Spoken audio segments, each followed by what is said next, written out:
अंधेरी छाया में डूबा शमशान घाट, जहां अग्नि का तांडव नृत्य चल रहा था।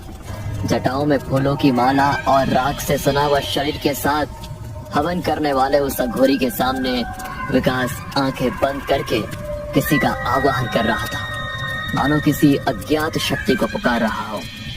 तभी एक साया धीरे धीरे विकास के पीछे से उसके नजदीक आ रहा था। उसके लंबे काले बाल उसके चेहरे को ढक रहे थे। विकास और उस लड़की ने एक दूसरे के गले में विचित्र सी माला पहना है। यह एक ऐसे इंसान की कहानी है जिसने कर्ण पिशाचनी को सिद्ध किया था। महाराष्ट्र के ठाणे जिले का मूल निवासी विकास शिंदे ड्राइवर की नौकरी करता था। ये बात करीब 14 साल पहले की है। विकास शिंदे अपनी सीधी सादी जिंदगी से खुश नहीं था, जबकि उसकी पत्नी नेहा को ज्यादा का लालच नहीं था और घर की सुख शांति की प्रार्थना करती रहती थी। विकास तैयारी करके घर से निकल ही रहा था, तभी नेहा पूजा की थाली लेकर आई और विकास के माथे पर तिलक लगाया। क्या फायदा है पूजा पाठ का, कोई मतलब ही नहीं है इन सब चीजों का। तभी विकास का 10 साल का लड़का वहाँ पर आकर कहता है, पापा, स्कूल की फीस भरनी है और मेरा स्कूल पिकनिक दिखा रही है। टीचर ने बोला 300 रुपए जमा करने के लिए। ये सुनकर विकास नेहा से कहता है, सुना तुमने, मामूली ड्राइवर की नौकरी में कैसे ये सब मैनेज करूं। इतना बोलकर विकास वहाँ से निकल जाता है। रात हो चुकी थी, विकास को घर के लिए निकलना था। विकास सोच रहा था कि घर की तरफ कोई भाड़ा मिल जाता तो उतने में वो अपने बच्चे की स्कूल फीस के लिए कुछ पैसे जोड़ पाता। उतने में हाईवे पर उसे कोई हाथ दिखता नजर आया। विकास मन ही मन खुश हुआ कि अब उसे कोई भाड़ा मिलने वाला है, लेकिन उसकी खुशी ज्यादा देर तक नहीं टिकी। उसने गाड़ी रोकी तो वहाँ पर कोई बाबा थे। उनका रूप डरावना था, शायद कोई अघोरी। उस अघोरी बाबा ने विकास को कहा, बेटा मुझे 2 किलोमीटर आगे जाना है, मैं बहुत थक चुका हूँ, क्या तुम मुझे छोड़ दोगे। ये सुनकर विकास ने कहा, क्या आपके पास पैसे है। पैसे तो नहीं है मेरे पास, लेकिन पैसे से बढ़कर बहुत कुछ है तुम्हें देने के लिए। बाबा आज के जमाने में पैसा ही तो सब कुछ है। ठीक है, आपके पास नहीं है तो चलो छोड़ देता हूँ आपको, आओ बैठ जाओ। बाबा विकास की गाड़ी में बैठा और उनका सफर शुरू हुआ। बाबा ने विकास से कहा, बेटा बहुत परेशान लग रहे हो, मुझे बताओ तुम्हारी परेशानी, शायद मैं तुम्हारी मदद कर पाऊँ। छोड़िए बाबा, आप क्या मदद कर पाएंगे मेरी, थक गया हूँ जिंदगी से। रोज टैक्सी चलाना, यहाँ से वहाँ, वहाँ से यहाँ, जिंदगी में कोई मजा ही नहीं है। मजा करेगा, तूने मेरी यात्रा करवाई, चल मैं तेरी यात्रा करवाता हूँ, जो तू चाहेगा वही होगा। बोल, है हिम्मत। हिम्मत तो बहुत है बाबा, लेकिन आप मेरे लिए क्या कर पाओगे। अघोरी को पागल मत समझ, बहुत कुछ है मेरे पास, बहुत कुछ। सिद्धियां दूंगा तुझे, सिद्धियां ऐसी साधना करूंगा तेरे लिए कि सोने चांदी में खेलेगा तू। अमावस्या की रात 12 बजे आ जाना। बड़े बड़े सपने देखने वाला विकास अघोरी की बातें सुनकर लालच में आ गया और ठीक समय पर उस जगह पर पहुंच गया जहां अघोरी ने अपना डेरा जमाया हुआ था। उसने अपनी साधना की शुरुआत कर दी थी।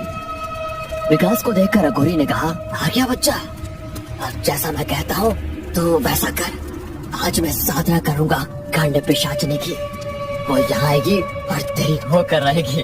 वो तुझे सब कुछ देगी, सब कुछ। तेरे कान में लोगों के राज बताएगी, क्या हुआ था, क्या होने वाला है, क्या हो चुका है, सब जानती है वो। उससे मिलेंगे तुझे लोगों के राज और वो राज तो लोगों को बताकर करोड़पति बन जाएगा, करोड़पति। विकास कपड़े उतारकर अघोरी के सामने बैठ जाता है और अघोरी जैसा कहता है वो वैसे मंत्र जाप करने लगता है। तभी विकास के पीछे कर्ण पिशाचनी धीरे धीरे उसके नजदीक आ गई। विकास उस लड़की के गले में माला पहनाने वाला था, तभी उसने कहा, रुको, पहले 3 वचन, फिर मैं बनूंगी तुम्हारी। अगर कोई भी वचन तोड़ा तो सब छिन जाएगा, मैं भी चली जाऊंगी, सारी दौलत चली जाएगी, यहाँ तक कि तुम्हारी जान भी जा सकती है। मैं वचन देता हूँ, मेरे बारे में तुम किसी को कुछ नहीं बताओगे। मैं वचन देता हूँ, पत्नी की तरह सिर्फ मुझे ही संतुष्ट करोगे, सिर्फ और सिर्फ मुझे, और वो भी जब भी मैं चाहूँ। मैं वचन देता हूँ। तीसरा और आखिरी वचन, मुझे कभी अनसुना नहीं करोगे, मुझे छोड़कर कभी नहीं जाओगे। मैं वचन देता हूँ। इतनी बात कहकर विकास ने उसे एक विचित्र सी हड्डियों की माला पहनाई। कर्ण पिशाचनी ने अपने हाथ आगे किए तो उसके हाथ में अचानक से वैसे ही माला प्रकट हुई। उसने माला विकास को पहनाते हुए कहा, अब मैं तुम्हारी हुई, मरते दम तक। विकास अब टैक्सी के पास आकर रुका। कर्ण पिशाचनी भी उसके साथ खड़ी थी। तभी एक बड़ी सी कार विकास के पास आकर रुकी। उसके ड्राइवर ने विकास से पूछा, सर गोरेगांव जाने के लिए कैसे जाना होगा? मैं रास्ता भटक गया हूँ। ड्राइवर कुछ कह रहा था। तभी कर्ण पिशाचनी ने विकास के कान में कुछ कहा और विकास ने उस गाड़ी के ड्राइवर को कहा, गाड़ी में मंत्री जी है ना, उनसे कहिए कल कैबिनेट की मीटिंग में उन्हें होम मिनिस्ट्री मिलने वाली है। विकास की बातें सुनकर पीछे बैठे मंत्री जी ने कार का कांच खाली करते हुए कहा, तुम्हें कैसे पता कल कैबिनेट की मीटिंग है और मुझे होम मिनिस्ट्री मिलने वाली है? जैसा बोल रहा हूँ अगर वैसा हुआ तो इस नंबर पर फोन करिए। दूसरे दिन विकास तैयारी करके घर से बाहर निकलने वाला था। तभी कुछ पुलिस विकास के घर पर आई। विकास डर गया, लेकिन कुछ ही वक्त में कल वाले मंत्री जी विकास के सामने आए। उन्होंने एक बैग विकास को देते हुए कहा, बाबा बाबा आपके इस भक्त को आप शरण में ले लो। मैंने कल की आपकी बात को ऐसे ही मजाक में ले लिया था। एक मामूली सा एमएलए था, आपकी कृपा से आज होम मिनिस्टर बन चुका हूँ। आज से आप जैसा कहोगे मैं वैसा करने को तैयार हूँ। एक और विकास की पत्नी नेहा ये सब कुछ अचंभित होकर देख रही थी, लेकिन विकास की नजरें कर्ण पिशाचनी की ओर ही थी। वो विकास को देखकर मुस्कुरा रही थी। जैसे ही मंत्री जी विकास के घर से निकले तो विकास ने बैग खोला। उसमें 1 लाख रुपए कैश थे। ये देखकर विकास ने नेहा से कहा, देखा अब हमारी सारी गरीबी खत्म। ये तो कुछ भी नहीं है, अभी तो और आएंगे। लेकिन नेहा ने विकास की बात काटकर उससे कहा, लेकिन तुमने ऐसा क्या किया जिससे वो लोग इतना पैसा देकर चले गए? गुठलियाँ गिनना छोड़ो, आम खाओ आम। इतना कहकर विकास अपनी टैक्सी लेकर निकल गया। टैक्सी में विकास के साथ कर्ण पिशाचनी भी बैठी हुई थी। उसने विकास के कान में कुछ बुदबुदाया तो विकास ने बंगले के सामने एक गाड़ी रोकी और उस बंगले के गेट से एक परिवार गाड़ी में सामान रखकर कहीं जा रहा था। तभी विकास ने जोर से चिल्लाते हुए कहा, मत जाओ, अगर जाओगे तो तुम्हारी मृत्यु निश्चित है। जाना ये तो कल जाना। ये सुनकर गाड़ी में सामान रखने वाला आदमी गार्ड को बोलता है, अरे कौन है ये पागल, हटाओ इसे यहाँ से। तभी उस आदमी की औरत कहती है, आज सुबह से ही मेरे मन में कुछ डर जैसा लग रहा है और उसमें ये आदमी अचानक से यहाँ आकर ऐसी बातें कर रहा है। प्लीज आज का प्लान कैंसिल करते हैं। इतना कहकर वो घर में चले जाते हैं। रात हो चुकी थी।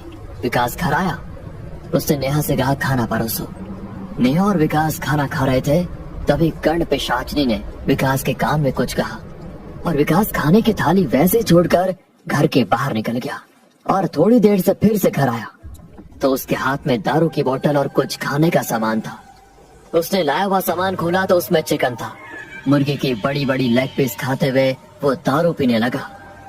ये सारा नजारा नेहा अचंभित होकर देख रही थी।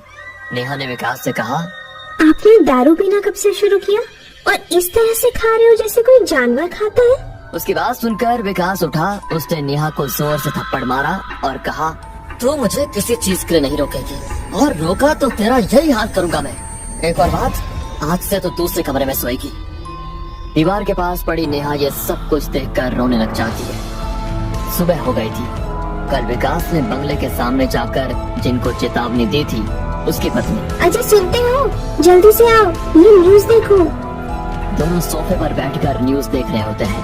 भारत का यात्री प्लेन हुआ क्रैश, अब तक 30 लोगों की लाशें हुई बरामद। दोनों ये न्यूज देखकर चौंक जाते हैं और विकास के घर का पता लगाने के लिए गार्ड को भेजते हैं। विकास तैयारी करके अपने सोफे पर बैठा था। तभी वो दाम्पत्य विकास के घर पर आते हैं। आखिर आप मुझे मिल ही गए। आपने मेरी और मेरी पत्नी की जान बचाई। मैं सदा आपका आभारी रहूंगा। मैं नहीं जानता था सच में कि आप इतने बड़े ज्ञानी हो। विकास उनकी तरफ देखकर कहता है, मैं सब जानता हूँ क्या हो रहा है, क्या होने वाला है। विकास ने घर से मंदिर हटवा दिया था। इसी बात पर नेहा और विकास का झगड़ा हुआ, लेकिन अहंकार में चोर विकास अब किसी की नहीं सुनता था। अब लोग विकास को अंत